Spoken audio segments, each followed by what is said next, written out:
지금 이 정부는 과거나 지금이나 너무 애국심들이 넘쳐서 대학들 그냥 자유 주면은 잘 해낼까 이렇게 걱정들을 하는데 제가 생각에는 이제는 대학들한테 누구를 어떤 방법으로 뽑아서 무엇을 어떻게 가실 것이냐에 대해서 그 자유를 줘야 된다고 생각하는데 단지 이제 지금까지 산불 정책을 오랫동안 해왔으니까 이것들을 재검토한다 할지라도 그리고 또 없앤다 할지라도 서서히 그 부작용이 없이 해야 되지 않냐는 생각을 하고 있습니다. 예. 혹시 별명이 많으시다는 점을 알고 계시죠? 총리님에 대해서. 글쎄, 미스터 쓴소리는 제가 사실 너무 아무도 아무 소리를 안 해서 답답해갖고 나라도 한번 얘기하자. 나라도 훌륭한 건설적 비판자가 되자 해서 신문에 글을 많이 썼기 때문에 아마 저의 조그만 목소리도 사실은 너무나 당연한 목소리인데 아무도 아무 말씀도 안 하니까 아마 사회에서 저보고 미스터 쓴소리라고 했던 것 같고. 네. 더스틴 호프만보다는 제가 이제 그 대학원 다닐 때도 그런 말을 좀 들었지만 대학 교수가 된 뉴욕에 가서 이제 강의를 할 때 네. 마라톤맨을 촬영하는 장소에서 더스틴 호프만을 봤습니다. 직접요. 네. 예. 그래서 더스틴 호프만 보고서 제일 기분 좋은 게 저보다 키가 작대요.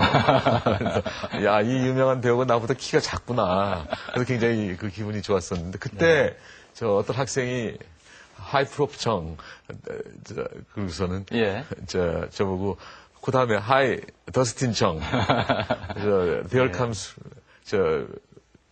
리얼 더스틴 예. 리얼 호프만 뭐 이렇게 하대요. 그래서 그 다음부터는 제 클래스 학생들이 저보고 더스틴 정이라고 했는데 제가 제 속으로 남한테도 말 안 했지만 제 속으로 그래 그 외유내강이 참 좋은 거 아닌가. 나도 별명은 무엇이든지 간에 외유내강 형이 되자 이렇게 가끔 다짐해 보곤 합니다. 아까 말씀하신 것처럼 이제 미스터 쓴소리로서 여러 가지 그 비판을 제기해 오지 않으셨습니까?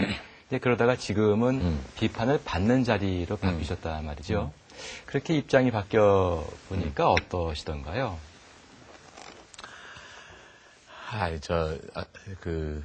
참 공격은 쉽지만 수기는 참 어렵구나. 이런 비판 속에서 비판을 받으면 이제 비판을 자꾸 줄이려고 노력하는 것이 필요하지 않겠습니까? 예. 그래서 비판하지 말라고 해갖고는 안 되는 것이고 비판의 그 원천을 줄여야 되지 않겠습니까? 줄이거나 없애야 되지 않겠습니까? 그러자면은 비판이 왜 나왔는지 좀 따져봐야 되니까 아무래도 왜 그렇게 생각하시냐고 비판하는 사람들한테 물어보느라고 대화를 더 많이 하게 됩니다. 네. 과거에 비해서는 공격을 한번 공격의 목표는 하나잖아요. 네. 딱 해놓으면 그만이에요. 저쪽 사람들이 어떻게 생각하든지 간에. 그러나 이렇게 수비를 하게 되니까 공격의 방향이 굉장히 많지 않습니까? 그래서 공격하는 사람들한테 좀 오시라고 그러고 또 어떤 때 제가 찾아가서 제 입장도 설명을 하고 나서 그러나 당신이 왜 그런 비판을 하셨습니까? 그리고 좀 물어보고 합니다. 그렇군요. 조금 질문을 바꾸어서요. 아까 말씀하신 것처럼 지금도 갖고 계신 그 날카로운 비판의 시각으로 우리나라 교육제도의 문제점을 좀 꼽아보십사라고 부탁을 드린다면 무엇이 가장 큰 문제일까요? 저는 획일주의라고 생각합니다. 네. 남의 집에서 과외하니까 나도 과외해야 되고 또 남의 학교에서 이것저것 가르치니까 우리도 가르쳐야 되고 또 정부는 정부대로 획일적으로 지금 정확한 과목 순 잊어버렸습니다만 고등학교는 다 14과목 해야 된다, 13과목 해야 된다 이런 식으로 하는 획일주의가 결국은 우리 사고를 경직적으로 만들고 사고가 경직적으로 되니까 그 어떤 사물에 대해서 다시 한번 생각하고 질문을 던지고 그런 거를 못해서 결국은 창조적 인간을 제 경제학적 표현으로 하면은 창조형 인적 자본을 잘 못 만들어내고 있지 않나 하는 생각이 드는데 그게 획일주의라고 하는 것이 그게 하나 그거 또 하나는 학벌지상주의예요. 예.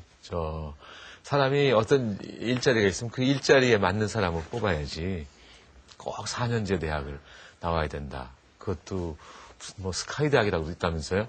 스카이 대학 나와야 된다. 이런 식으로 제안을 하는 것은 옳지 않다고 생각을 합니다. 그래서 제가 이 총리로 있는 한 이 학력 차별을 폐지하기 위해서 여러 가지 규제를 개혁한다 그럴까 네. 풀다 그럴까 그렇게 노력을 할 겁니다. 예. 무엇보다도 우리나라의 그 공교육이 무너져 있다는 거, 많은 분들이 그렇게 얘기하고 계시는데요. 이 공교육을 살려야 한다는 데 대해서는 누구도 이견이 없으리라고 생각을 합니다. 앞으로 총리님께서 생각하고 계시는 우리나라의 그 공교육을 되살리기 위한 방안들, 어떤 것들이 있을까요? 글쎄, 이제 공교육이라고 하는 것은 아마 보통은 뭐 초등학교, 중등학교, 다시 말해 초등학교, 중학교, 고등학교 교육을 말씀하시는 거겠습니다. 근데 제가 자주 가보진 않았지만 제가 이제 언론을 통해서 듣는 거, 또 저희 부른 사람들을 통해서 듣는 거는 우선 저 학생들이 특히 고등학교 학생들은 선생님이 가르치시는데 어떤 학생들은 너무 쉬워서 잘 자고 어떤 학생들은 너무 어려워서 자고 예. 그냥 중간 학생들만 이 수업에 열심히라 이런 얘기를 들었습니다. 그래서 앞으로는 학생의 수준에 맞게 가르쳐야 된다. 네. 뭐 꼭 우열반이라기보다는 영어는 저 A급 정도는 A급에 맞게, B급 정도는 B급에 맞게, 또는 C급 정도는 C급에 맞게끔 가르쳐야 한다는 의미에서 학생들을 클래스에서 이 학급별로 잘 배정해야 된다는 생각이 들고. 네. 근데 또 그 교육을 누가 생산하는 겁니까? 선생님들이 생산하는 예. 것 아니겠습니까? 근데 이렇게 선생님들 애로를 들어봤더니 일이 너무 많아요. 네. 대학 교수들도 좀 그렇지 않습니까? 예. 행정일을 하느라고 2월 말에 또는 8월 말에 성적 내야지. 그렇지 않습니까? 예. 또 학기 초에 오리엔테이션 해야지. 굉장히 다른 일들, 그것도 다 교육의 일환이긴 하지만 네. 그런 일들을 하느라고 정작 학생들한테 무엇을 가르칠 것인가, 어떻게 가르칠 것인지에 대해서 생각하고 또 노력하는 시간이 좀 부족하다고 들어서 제가 기회가 되면은 그 선생님들한테 보조, 교육 보조라 그럴까? 예. 보조 선생님들을 좀 많이